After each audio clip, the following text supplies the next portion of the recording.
Hey everybody out there, you're tuned in to 91.8 The Fan. This is Kana and you're in my corner, and I'm here with my special guest. Would you like to introduce yourself to everybody out there? Sure. Hi, everybody. My name is Monica Rial. I'm a voice actress with Funimation and Seraphim Studios and ADV and all kinds of places. I guess that's about it. I'd actually like to congratulate you. Some big news in the anime community, and I believe you were a part of Summer Wars, correct? I was. It was very exciting to be a part of something so huge. I had no idea that it was going to be up for like an Academy Award. I mean, I don't think it's in the end running yet, but even for it to be considered, I think that's phenomenal. Wouldn't that be nice to be a part of something for the best animated feature category? Oh, totally. I mean, because, as voice actors in anime, it's all cool and it's awesome, but at the same time, there's people that are like, oh, they just do anime. They're not actual, animation voiceover. Can you believe there's a hierarchy? But, so it's kind of, for us, it's like, haha, well, look at us now. What you going to do about that? And it's a brilliant movie. I really like that people are getting the opportunity to see it more than anything. Now, from what I know, you actually play a supporting character. Could you explain the role of your character? Sure. My character is Yumi, and she is a very proud mama of a high school baseball player.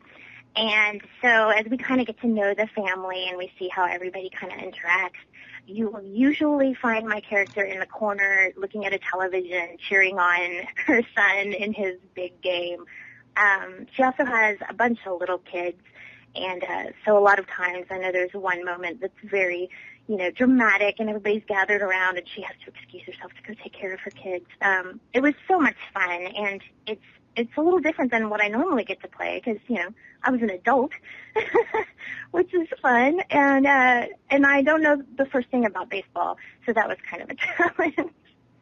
Sports, just not your thing. And I understand it. I don't watch them either.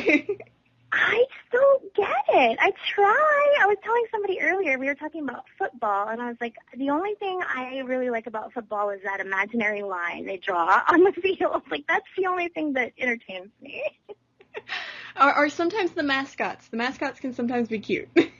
That's true. I do like the mascots, and there's this new thing where the guys like to have long dreads that kind of stick out their helmets, and they'll pull each other's hair. That's kind of fun to watch, but that's about it. That's all I got. I didn't know about that. That's awkward. Yeah, they have this long hair under their helmets, and people fight like girls, just pull their hair, and I'm like, what?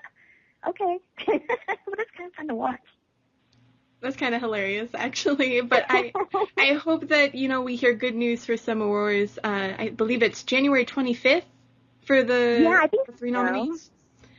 Yeah, we're all very hopeful. I mean, of course, at the same time, we understand that, it is an anime film that's not Miyazaki, which is sometimes hard to get people to watch who aren't already interested in anime or Japanese culture. So we know that, it's a long shot. I mean, there's so many great movies, so many great animated films that were out this year that, if we got nominated, there would be a huge party down here.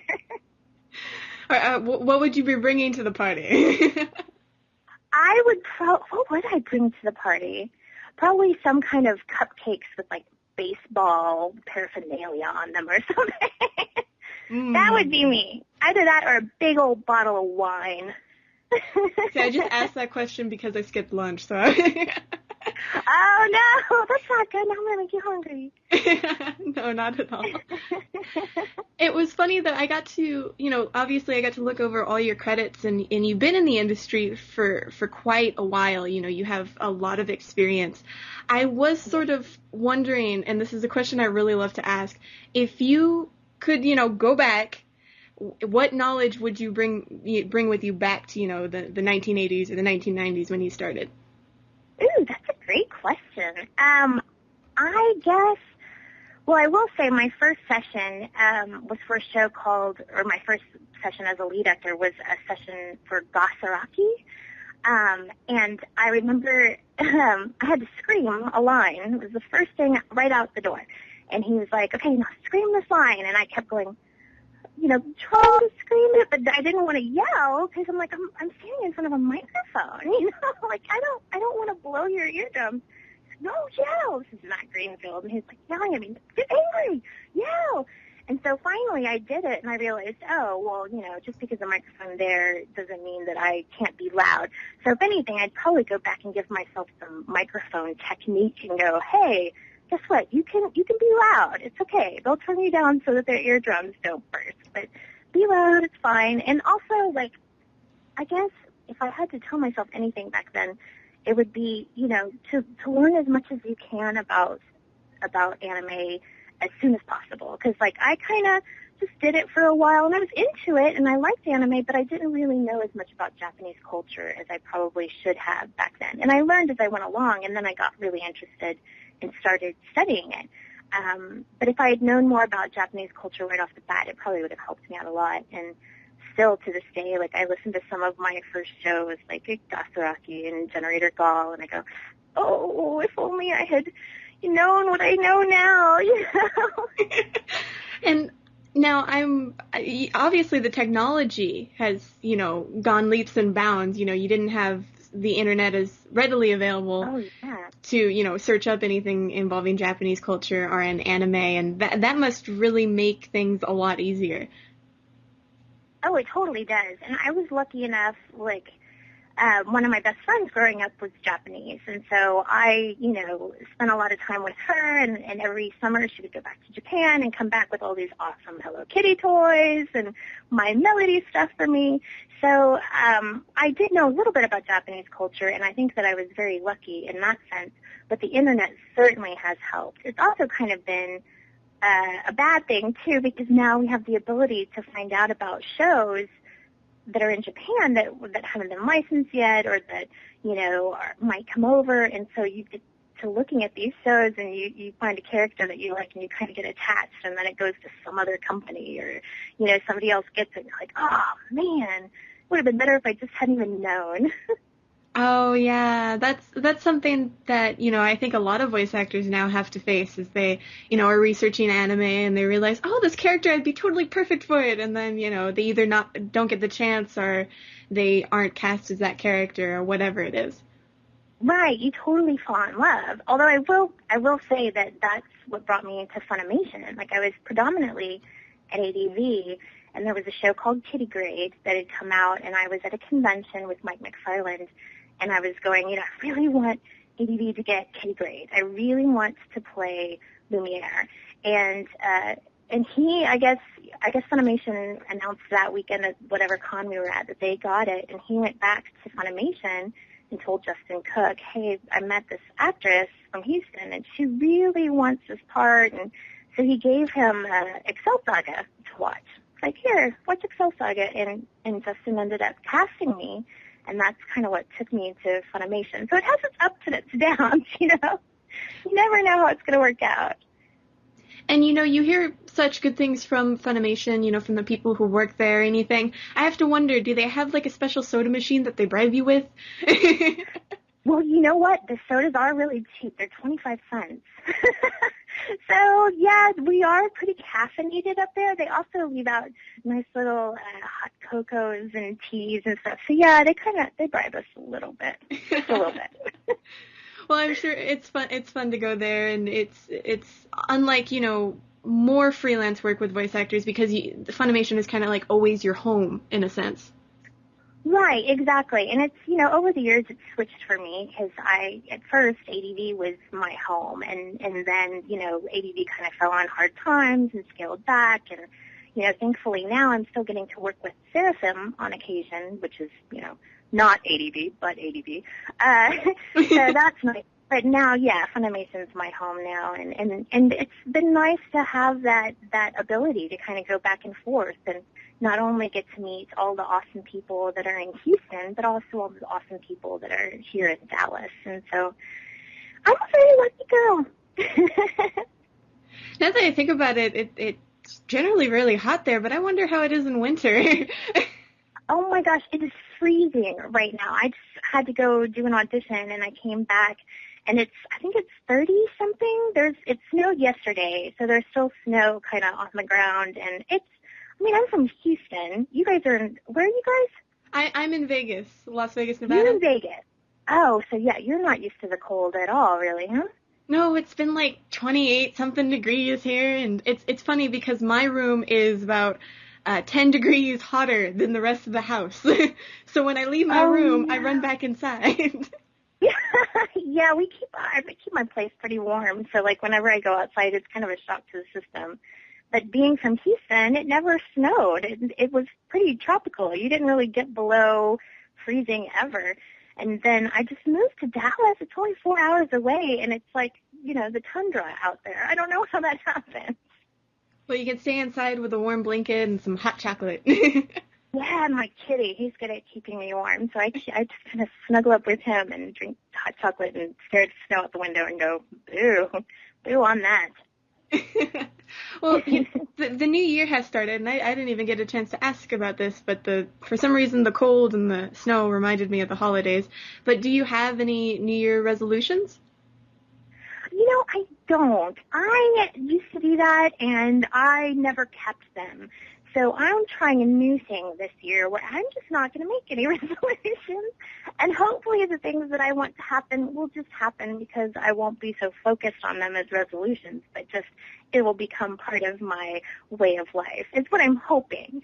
I don't know that that'll actually happen, but yeah, I never did it. I would make a resolution and something might happen, but most of the time, like, I would just end up not making it happen, which is a downer. So this way, at least I won't be disappointed. I'm the same way. I just hope that the next year is as good or better as the last year, and we leave it at that. Exactly. That's exactly how I feel. And I was sick on New Year's Eve, and so I wasn't able to go out or anything, and I didn't eat, everybody says, eat your black-eyed peas and your cabbage and this and that, and I didn't do any of that. And I was like, well, you know what? This is just going to be the anti-superstitious year. This is going to be the year where I don't do any of that, and I was asleep before midnight, and let's just hope that works. I think we're going to take a very short break here, though, so make sure to stay tuned. If you won't, well, I'll come after you with a hammer, which would be very painful. Anyway, stay tuned to 91.8 The Fan, everything you want and nothing you don't. 91.8thefan.com. Have you logged on today? Who, me? No. No?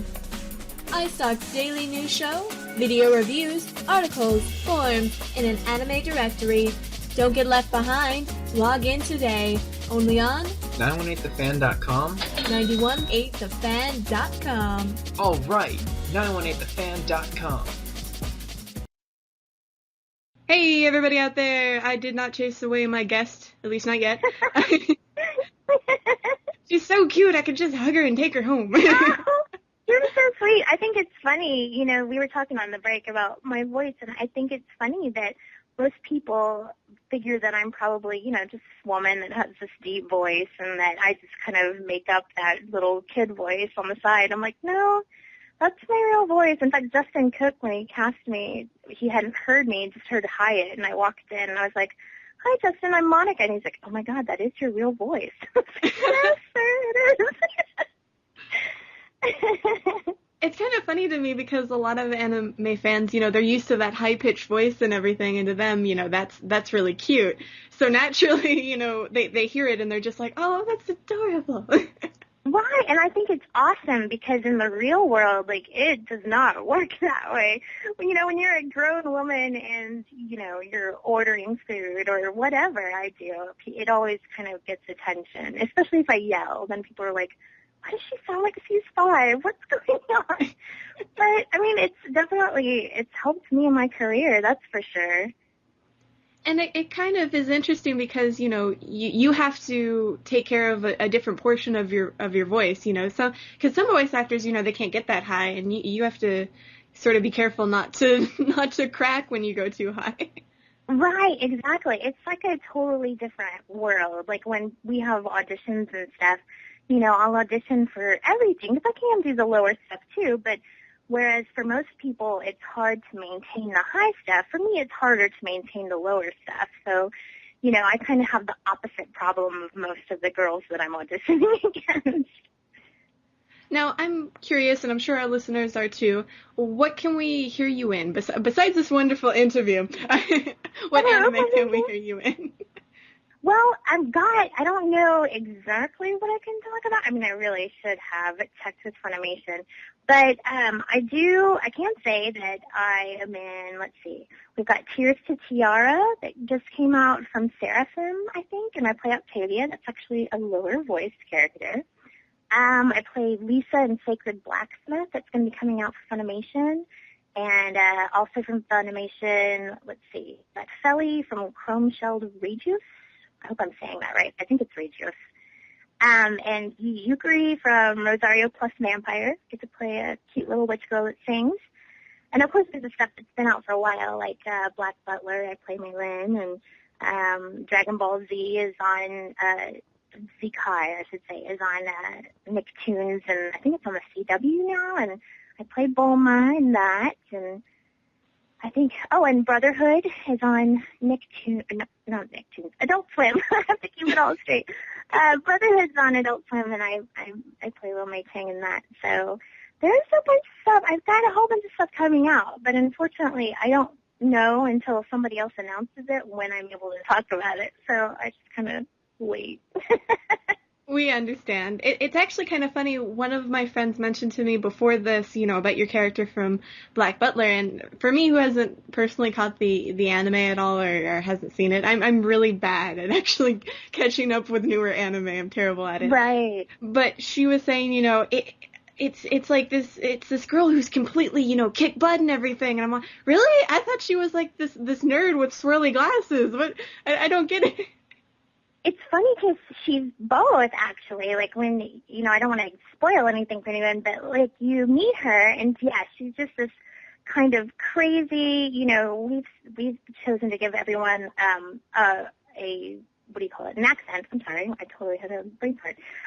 We chose to give everyone an accent, so we gave her this Cockney accent that kind of matched her kind of crazy ridiculousness, and she's totally cute. And then when you get to find out more about her, you kind of see another side of her that's a little more like straightforward and kick butt than you would expect.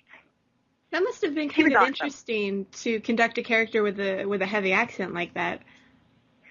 It's always more difficult whenever you have an accent because you want to make sure that when you use an accent that it's maintained and it stays the same throughout the whole show. This one was good because the directors that we had, both Colleen Clinton-Beard and Ian Sinclair, are both great with accents. So if there was ever a time that something sounded a little wonky, they would go back and be like, okay, let's try that one more time and see if we can fix that. But she just had she has such a crazy voice. I listened to the Japanese, and I was watching. This is one of those characters that I fell in love with before I even auditioned. And when I went in and listened to the Japanese, I was like, oh my gosh, how am I gonna replicate that in English? And we just came up with this absolutely absurd but totally adorable voice, and I just love her to pieces. She was so much fun. So definitely the creative process of, voice acting is definitely a big factor.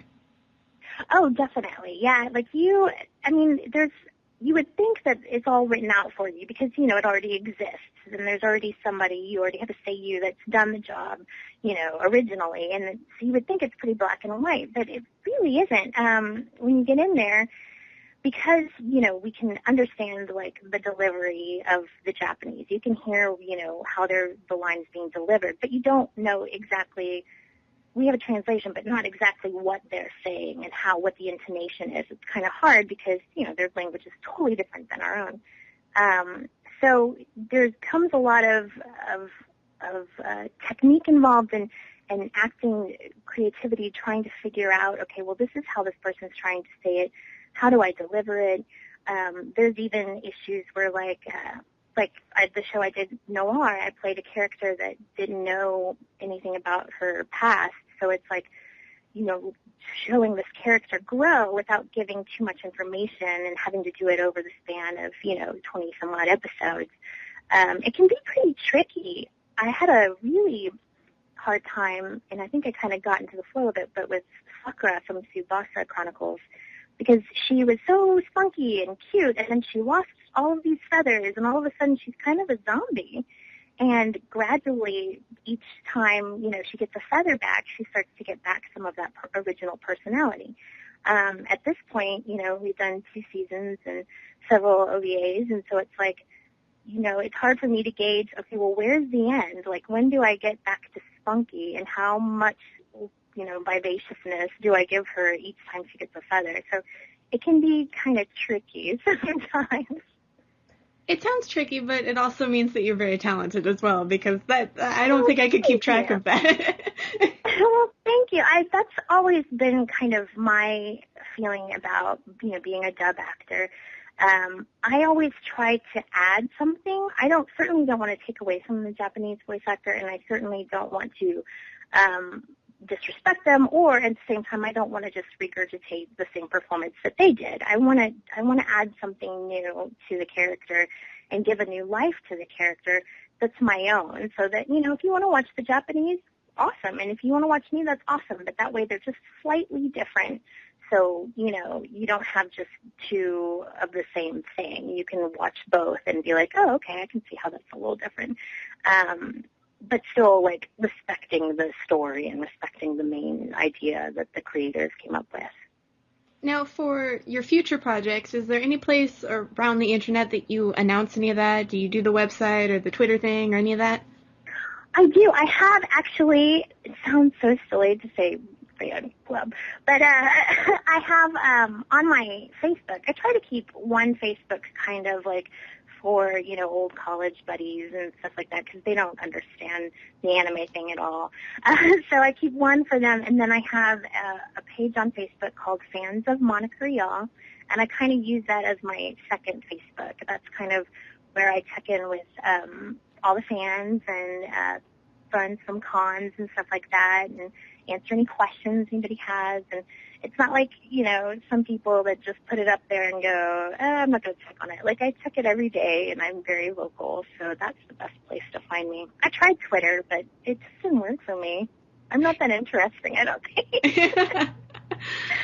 And are there any places not we, like in a literal sense, but can we stalk you in real life in a nice way, a non-lethal way? Oh, totally. That's probably the best place to stalk me, because I'm pretty good about, writing what's going on and stuff. Other than that, I think, there's a Yahoo group. A guy named Jeremy has a Yahoo group for me that's pretty awesome. I haven't checked in there in a while, though, because I forgot my login information. But other than that, I think the Facebook place is probably the best stalking material. What about conventions? Oh, conventions. I didn't even think about conventions. Yeah, I actually have quite a few coming up. Not this coming weekend, but the weekend after, I will be at, I think they call it EPAC. I'll be in Las Cruces for the El Paso Anime Convention. The weekend after that, I will be at OhioCon in Columbus, Ohio, and we'll be roasting Christopher Sabat. I'm very excited about that. Ooh, that sounds fun. Oh, I'm very excited. Let's see. In the middle of February, I will be at Anime Milwaukee. And then after that, I don't know the exact dates because I only can think 2 months ahead of time. So, but I will be at Anime Detour, and what else? There was another one I can't think of right now. But definitely Anime Detour, El Paso Anime Convention, OhioCon, and Anime Milwaukee. Awesome. And hopefully, one of our staff might go to one of those conventions and see you there and hopefully not scare you. Oh, no, not at all. Totally. I'm all about, I love the conventions. I don't get to do any as more, unfortunately, because I'm so busy, adapting scripts and working and stuff, but I really do love them, and I love getting to talk to people face to face and meet with fans and meet with people. Some people that have been watching my stuff since, I started way back in the 90s, and it's like, oh, wow, thanks. It's nice to see, we never hear about, what people think or anything. It just kind of comes out, and you hope it's good. So it's nice to kind of get that affirmation from people when they come up and go, hey, this is good, or hey, this could have been better. You know, it's kind of fun to meet people face to face and have that interaction. I think that's really nice, and I think the fans appreciate that too. I totally dig it, and I love the fans, and I love talking to people, and because I really feel like, you know, I've tried to invest a little bit of myself in each of these characters, and I really am attached to a lot of them, and so it's neat to see people that care about them as much as I do, and to have a conversation, you know, about why they like them so much, or, you know, the different things that have happened to those characters. It's really a cool kind of connection to have with another person. Definitely. And since we're nearing the end of this long, epic journey of an interview, I'm going to ask you if you'd be willing to participate in a 91.8 The Fan tradition. Sure, what is it? She's like, I'm not sure. We ask everybody who comes on, whether they're a voice actor or not, if they'd be willing to do a radio bump for us. Oh, totally, yeah. Awesome. We do it live on air, so people get to hear your mess-ups, so I hope you don't mind that part. Oh, no, that's fine. And we basically ask if you'd be willing to say, my name is, you insert your name, I do this, you insert what you do, and you're tuned into 91.8 The Fan. And you're tuned into 91.8 The Fan. All right, you ready? Yep. Hi, this is Monica Rial. Oh, man, see, already. So my name, what I do, and then you're tuned into 91.8 The Fan. Yep. All right, here we go. Hey, this is Monica Rial, voice actress for ADV, Funimation, and Seraphim Studios. You're listening to 91.8 The Fan. That wasn't right. It was just... And you're tuned in. It was close, though. Very close. Here, I'll give you one more. You ready? You're tuned in to 91.8. Hey, this is Monica Rial, voice actress for ADV, Funimation, and Seraphim Studios, and you're tuned in to 91.8 The Fan. Yay, thank you. Yay, thank you. This is so much fun. I really appreciate you guys contacting me and getting in touch. This is awesome. Well, I appreciate, you know, talking with us and being down to earth and just being a fun guest to have on air, so thank you so much for that. Oh, you're awesome. Anytime. You guys give me a call, and I'm here. Awesome. Well, for everybody out there, if you missed any of this interview, don't worry. It'll be up on the website in the next about 2 days or so. So make sure to keep it tuned to 91.8 The Fan. Coming up next is Kana and her song Style.